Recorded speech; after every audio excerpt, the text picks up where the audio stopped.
Autodesk Moldflow Insight has many advanced simulation capabilities, including that of two-shot overmolding. Here we have an assembled 3D mesh showing the first molding in green and the overmolding in yellow. These two will be simulated together to show the influence of temperature and shrinkage and warpage between the two components. First component is made of a polypropylene and the second of an elastomer.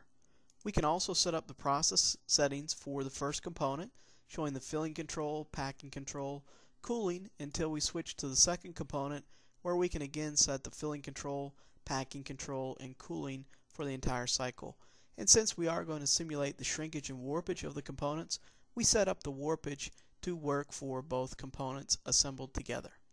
If we take a look at some of the results, fill time can be shown on the first molding and the overmolding. And essentially what we're looking for here is any potential race tracking, hesitation, weld lines, or air entrapments. Legend represents the time it's taking to fill the component, so about 3 seconds in this case. And we can show the same for the overmolding and animate that with respect to time as well. Now, since it is calculating the influence of the two components, we can show what's called a temperature plot.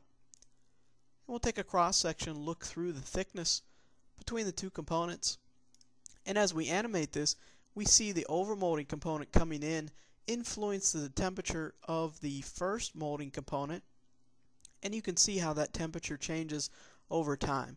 Let's go ahead and pause and take a closer look, and we can see all that influence from that second molding coming in influencing the first molding. Since these two components are being molded together, there is the possibility that the second molding component can raise the temperature of the first molding component above its transition temperature, and this is called the remelt area.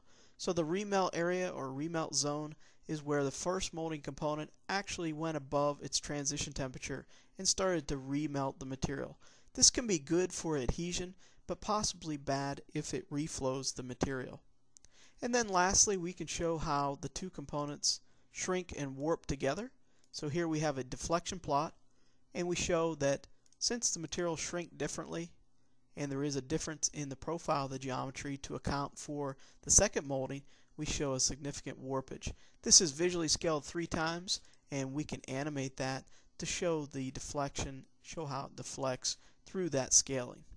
So this in effect can help us determine what we can do to improve the quality of an insert and a two-shot process.